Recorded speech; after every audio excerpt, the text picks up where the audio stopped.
This is Cheryl Todd of Gun Freedom Radio. And I'm the other guy, Dan Todd, reminding you that we and the show you are listening to are proud members of the Self-Defense Radio Network. Find out more and check out all of the other great shows and content at selfdefenseradio.net.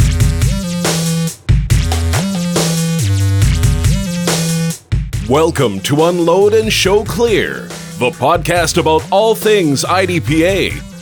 And now, here's your host, the high-functioning marksman, Lloyd Bailey.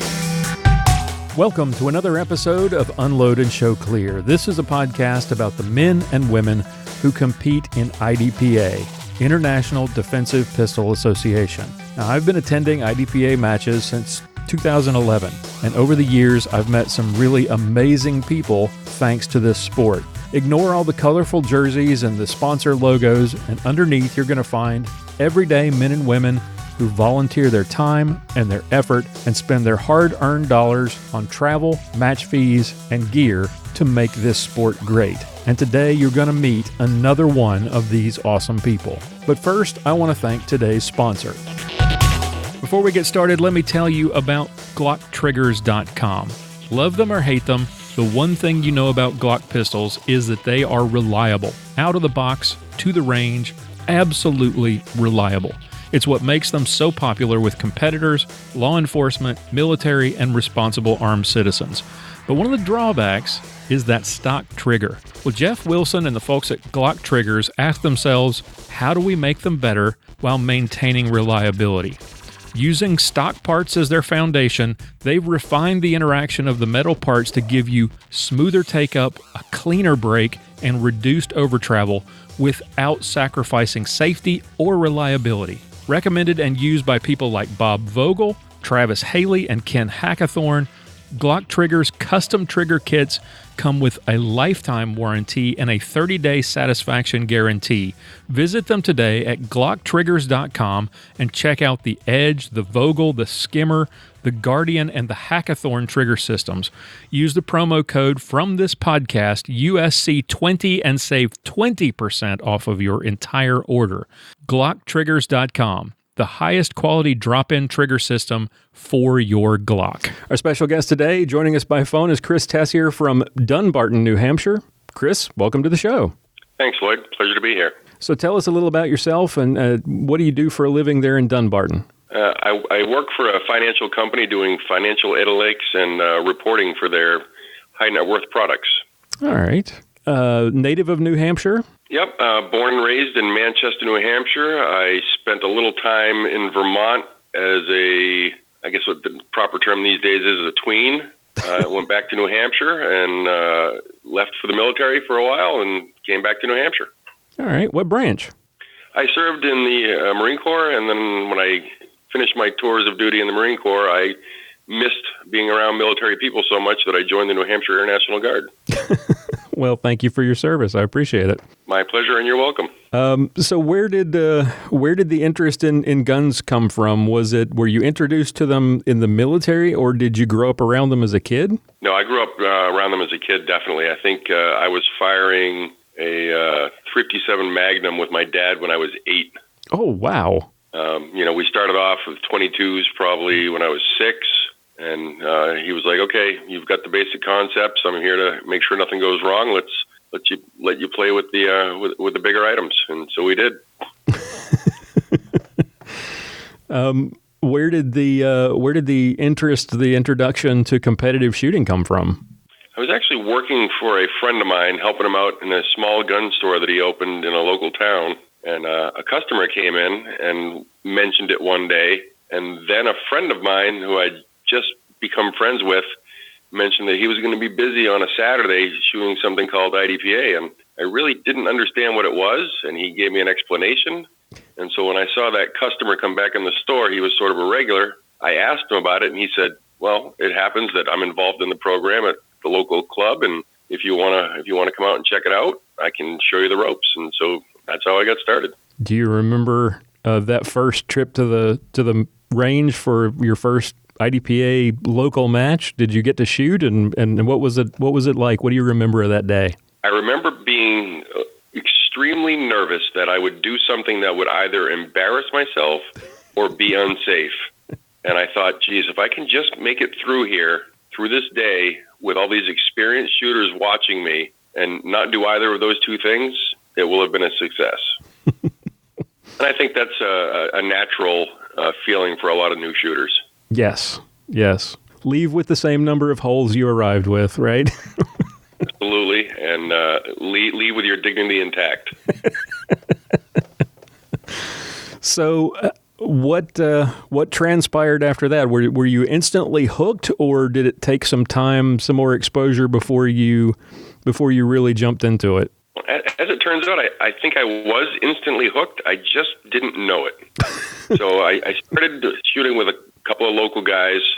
We'd go and practice as a group of 3 or 5 people. We'd shoot the small matches that Pioneer was holding at that time, and I was enjoying it. And then I had an issue with my neck and I had to have surgery and was kind of sidelined. And while I was sitting on the couch at home, unable to move, I thought to myself, I really miss going to the range and hanging out with those folks and participating in that sport. And so what I found myself doing as soon as the doc gave me clearance is I was going to watch matches with my neck in a brace. And then as soon as he gave me further clearance, I was shooting matches with my neck in a brace. That's dedication right there. Yeah, and it was actually IDPA shooting that actually identified the problem. Really? Yep, I was on the range at Pioneer one afternoon with my buddies that I'd been shooting with, and they had a car on the range, and we were going to do some firing at targets around the car. And one of the positions was a prone position. And when I got down in the prone position, I fired at slicing the pie, the rightmost target, and everything was going fine. And then I rolled over to shoot the next target in line, and I instantly froze. My entire body locked up.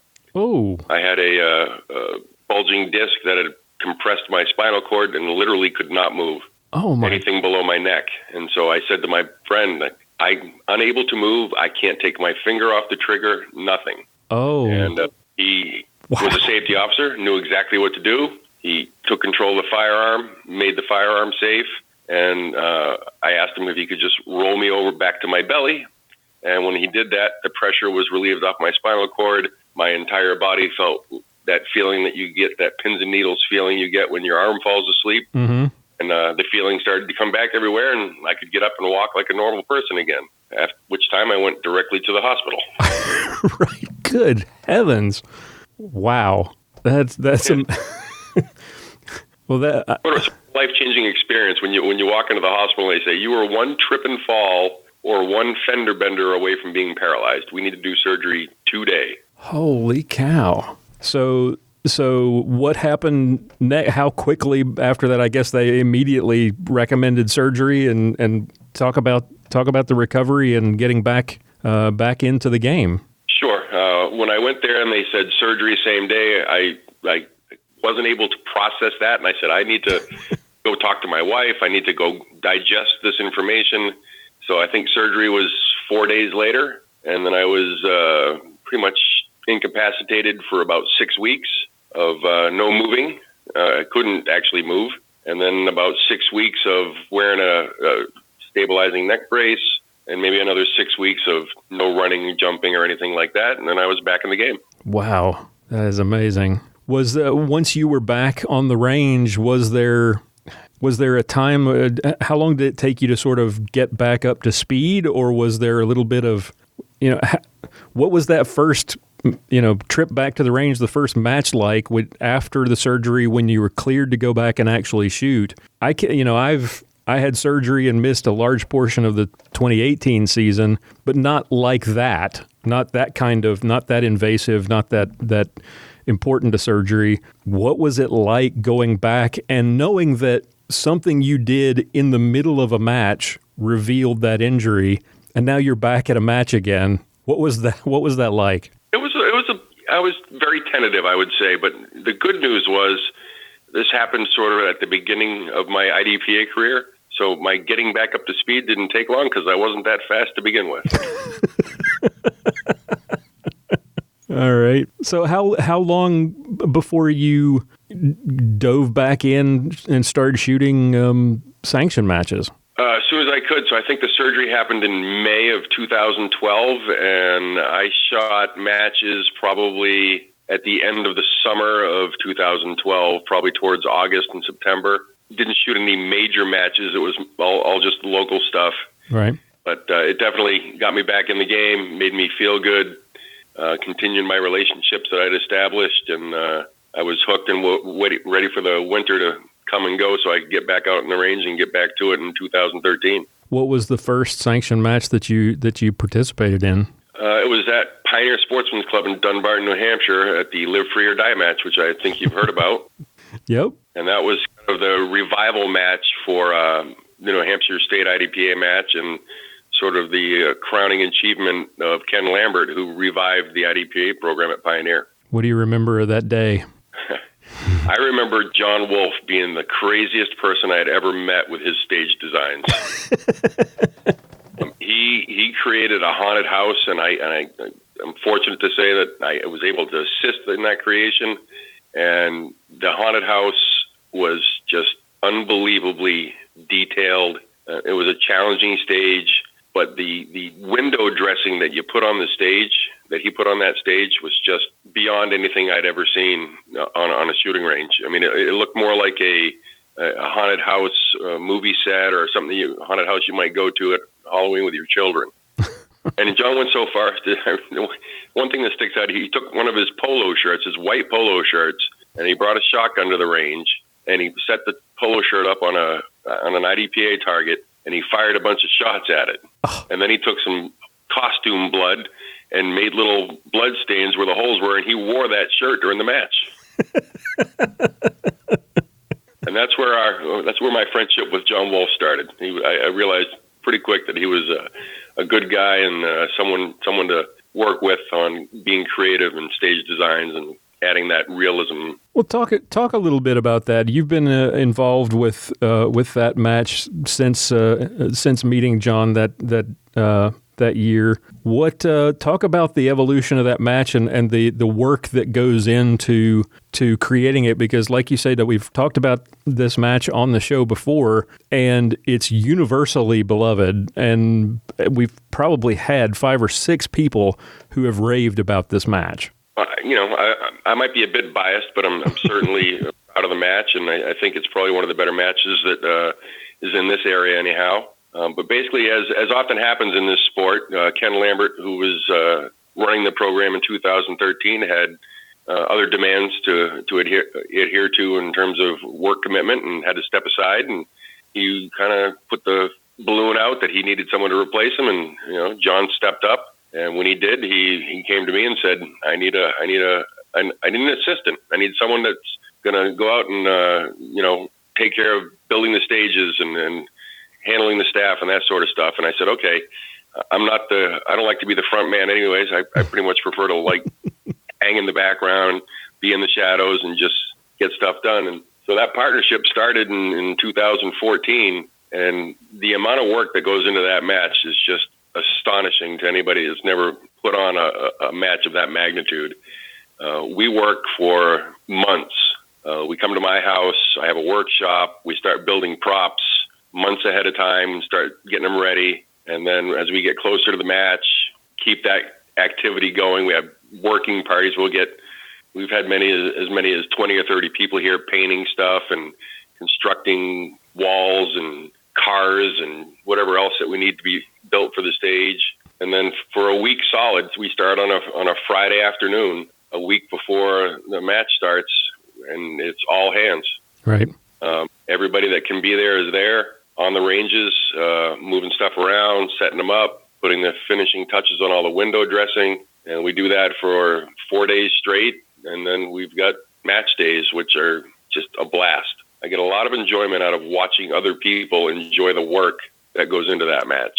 Let's talk a little about your personal shooting career for a minute. Let's talk, if aside from the Live Free or Die, is there another match that you can think of that you participated in as a shooter where you really admired the work that they did? You had a lot of fun. It was just a fun match. You had a great time. Something that was up there, was impressive. No, absolutely. I hands down would have to say the former IDPA Indoor Nationals held at Smith & Wesson. Not only were they, I think they sort of were the inspiration for John and I for LFOD. I mean, we just went down there, and the work that they did specifically on the public bays, I don't know if you'd ever had a chance to shoot one of the national matches, but they had these giant public bays, and they had 3 stages set up, and that was the end-all, be-all of window dressing for stages. I mean, the stages were great, but the decorations were phenomenal. Now, what division are you competing in most often nowadays? I'm an SSP guy. I've tried some of the other divisions, but I started this game back in 2012 when I asked about what kind of equipment do I need, and I was told, look, just be simple, get yourself a Glock, right, and get yourself some Comtac holsters and mag carriers, and you'll be fine. So after that instruction, I went directly to the gun store and I bought 5 Glocks because I didn't know which one I was going to use. Just cover all the bases. Yeah, they were like, well, there's advantages to this one. And, you've got a longer sight radius with the 34. You've got a faster draw time with the 17. And you've got, bug. And okay, they're all the same. A lot of the parts are interchangeable. A lot of the mags are interchangeable. I'll just start this collection now. And I shot my Glocks for several years and recently switched over. I'm currently shooting a Sig Sauer P320 X5. Ah, you've come over to the dark side, I see. I have, and I really enjoy that firearm. It just feels good in my hand, and it shoots well for me. I have a good friend he and his wife have both been on the show, the Sylvias, and one was a Glock fan and the other Sig, and the Sig fan is winning out. They're both now shooting Sigs. And I haven't seen a Glock in his hands in a while. Well, like I said, I ran the Glocks for a few years, and I gained a quick understanding that it's not the firearm, it's the operator, right? So buying the gun wasn't going to make me a better shooter.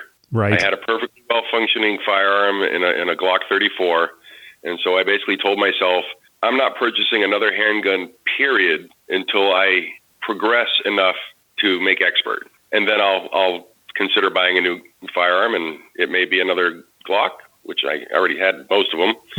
And so I went with a Sig at that point. The best part for me getting expert is I got it at the last Indoor Nationals, and got it on match bump. So that was the best way it could happen, in my opinion. Very nice. Very nice. All right, so let's play a little Pick Your Poison. I don't know whether you've heard this segment or not. A little something that I added because I felt like the guests were getting a little too complacent. They had kind of figured out what the questions were and were preparing for them. So I thought I'd come up with some new questions, not quite Kitty Richards level questions, but just something to mix it up and give you a little something different to think about. Little either or here. If you had to choose, if you couldn't shoot SSP anymore, if you couldn't shoot ESP with your Sig, if you couldn't shoot SSP with your Glock, which of the divisions do you think you would like to try? I'd definitely go with CDP. Why? And what have you got an eye on a particular firearm, or? I own a couple of nice 1911 style 45s. I actually have what I consider a really nice Smith & Wesson 945T, which they don't even make anymore. It's sort of a hybrid between SSP gun and a CDP gun. Mm-hmm.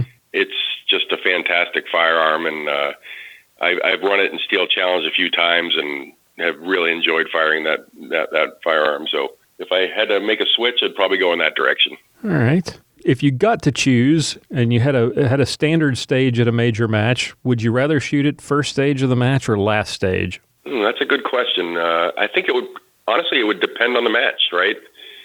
Depend on the weather is a big issue for me, and I get fatigued. Mm-hmm. So I wonder, on a hot day, I might want to shoot it earlier in the match. On a mild day, I might want to shoot it later in the match after I'm all warmed up. Okay, I got you. Well, speaking of weather, what's the weather typically like? What's the shooting season like in New Hampshire? Well, geez, I think we'll start in April, and we'll be shooting in 30 to 40 degree weather if we're lucky.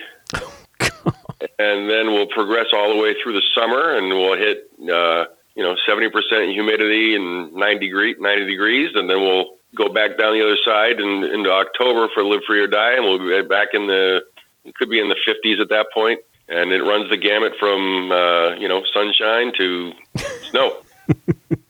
All right, so experiencing all those different seasons in New Hampshire as you do, if you had to choose, would you prefer the 30 degrees or would you prefer 90 to 100 degrees? I like it a little on the cooler side because I can put layers on. I only take so many layers off. That's right.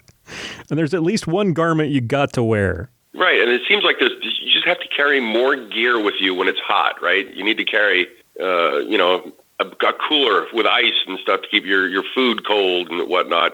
Or when it's cooler out, you just throw an extra jacket on your cart and you're all set. Exactly.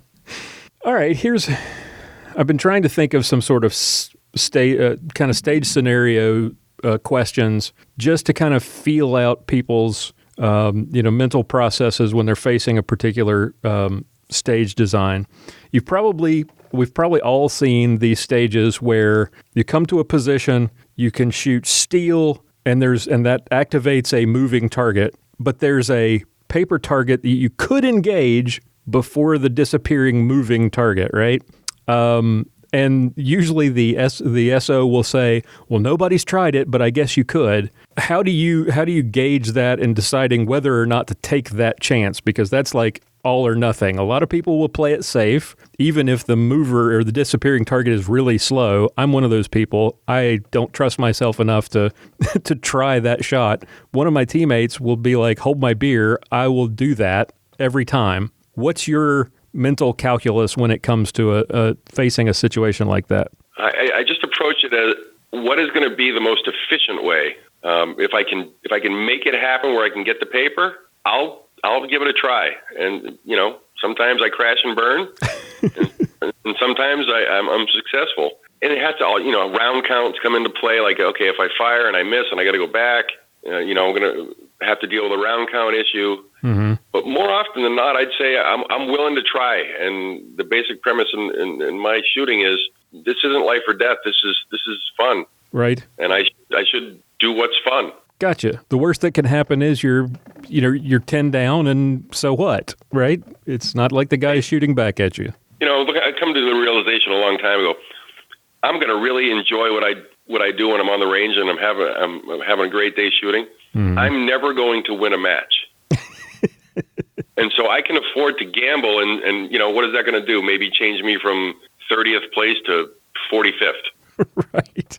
So, I mean, really there's no downside to trying something and have fun. And, sometimes when you're successful, you get to have that little bit of bragging rights with the rest of your squad or your buddies and who maybe didn't try it. Right. And, on the flip side of that is you got to take the pokes in the ribs when you try it and you crash and burn. Right. It takes a thick skin. You got to be willing to take the barbs if you're going to take that risk and flame out. Yep. No, that's a great attitude. I love it. I don't know how you guys do it at Live Free or Die, but which do you prefer to do? Which would you as a shooter prefer? A match at a meal at the end of the match, or a meal in between where you have a little break and you sit down and eat something and then you get back to it? I've seen it done both ways. Which way do you prefer as a shooter? I actually prefer no stoppage, eat as you please, and that's sort of how we run it at Pioneer. We've had a food vendor on site, and they'll start cooking at 11:30, and they'll cook till 2:00, and you can walk over and grab something to eat whenever it's time for you to eat. It doesn't slow down the match flow, and it's more conducive to people who have different dietary needs or just are used to eating at a different time. So right. I prefer no stoppage, and certainly for me, not a meal at the end of the match, because typically at the end of the match, I want to help clean up and I want to go. Right. It's been a long day. You're typically on the range for 8 or 10 hours. Right. I don't want to be hanging around to have some range food. What would you say is the strongest point or part of your game at this point? What's the strongest part of your game, and what part of your game would you say needs the most improvement? I think stage planning is probably where I'm strongest at this point, and where I've grown the most, to be honest with you. When you first start out, it seems like you're just going to do everything the way that you saw somebody else do it. Right. I think as you progress in your IDPA career, you start to think, okay, I'm not even going to watch other people shoot this stage. I'm going to plan this stage according to my abilities and my strengths, my weaknesses. And so I think stage planning is my strength. Where I need a lot of help and a lot of practice is shooting on the move. I don't move great, and so that's a big challenge for me. Right. You talked about the strength in planning, in game planning stages. How big a factor do you think your experience in working in setting up the Live Free or Die and setting up stages and helping John design and set up stages, how much do you think that has helped your game as a shooter? Well, I think working matches, period, any match, will improve your standing as a shooter, because you will learn things about how to shoot a stage based on walking that stage 100 times while you're setting it up. Right. And, the argument could be made that it's maybe an unfair advantage for the guys that are there to set up. And I would argue, hey, come set up. You can have the same advantage. Right, exactly. I was just going to say. All right, as we kind of wrap things up, we talked right before we started recording. You were talking about how IDPA is life-changing for you and how it can be life-changing for the people who are involved in the sport. What is it about this sport that is so special? What is it about it that you love and keeps you coming back? And talk a little about how it can be a life-changing experience. Sure. I've heard lots of people, both on your program and in other discussions, basically say, it's the people. And, I wouldn't argue with that at all. And I would expand on that by saying, I come from a military background, right? And so I was used to this sort of brotherhood that I had with my fellow veterans and active duty military folks.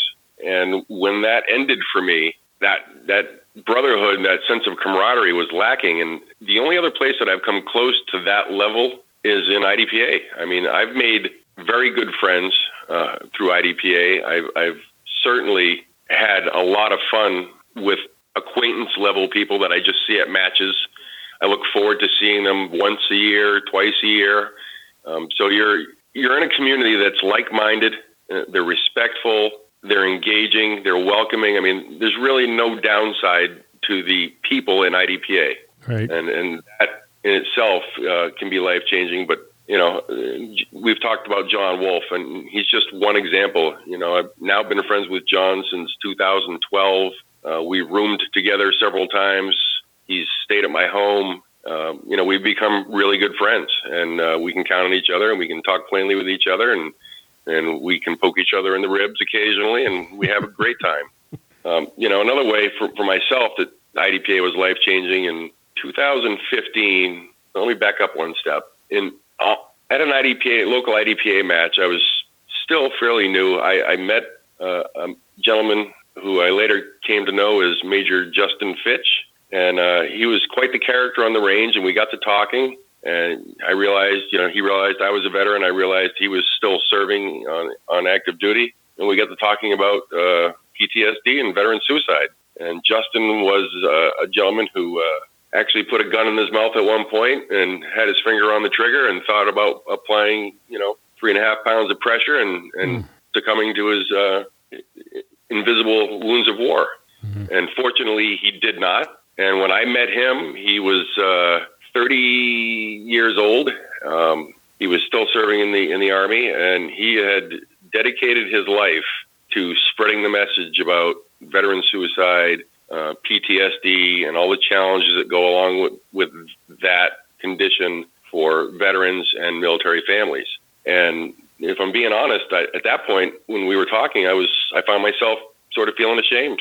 Here I was, this veteran who had considered, other than my personal relationships, serving my country one of the highest honors of my life, and I had no idea how bad the problem was for a lot of my fellow veterans.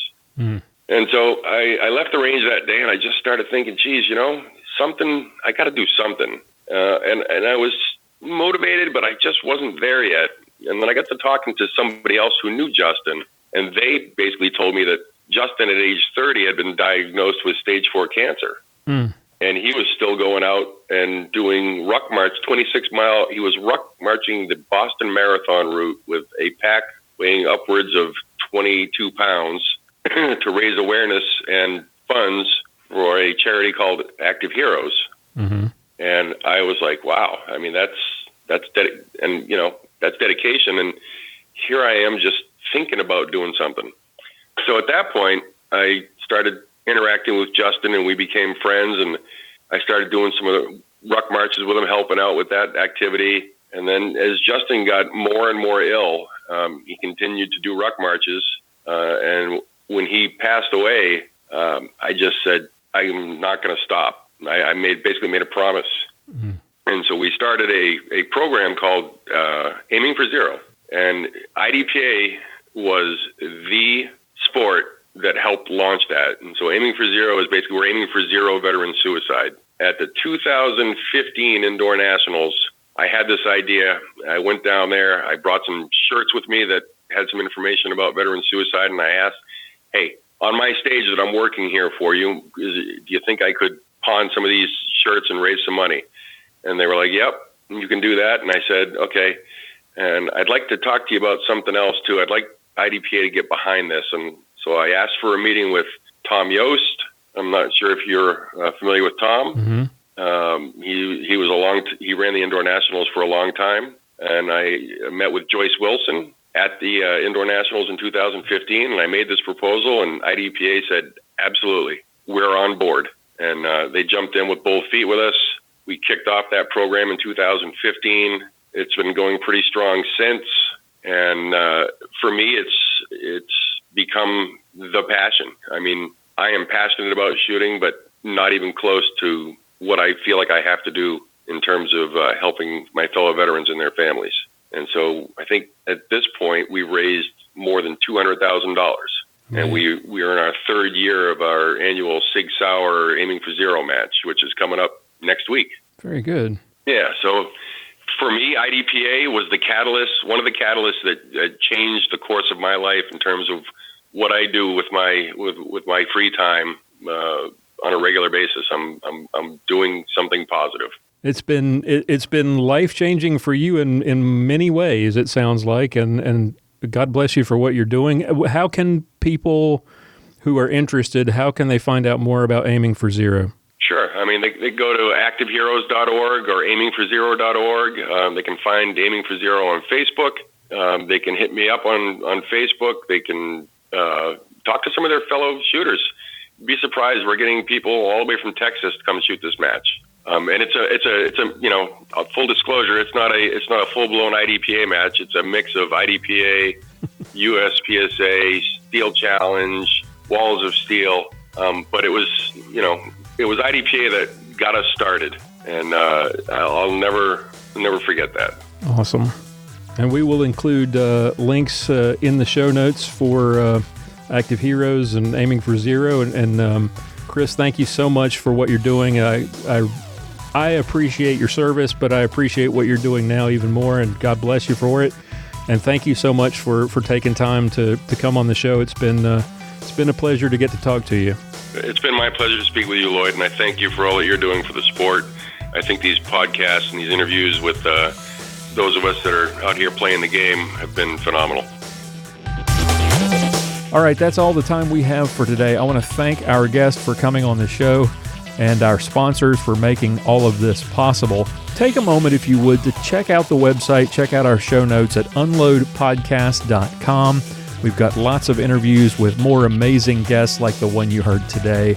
Join our Facebook group at unloadpodcast.com/Facebook for all the latest updates and to connect with other fans of the show. And if you'd like to support the show, we sure would appreciate it. Consider becoming a patron at unloadpodcast.com/extra. I've got some full-length interviews and special content available there exclusively for patrons as well. And if you know somebody or you yourself would make an interesting guest for a future episode of Unload and Show Clear, please contact me at lloyd@unloadpodcast.com or click on the contact page on the website and send us a message. We'd love to hear from you. Tune in again next time for another episode of Unload and Show Clear.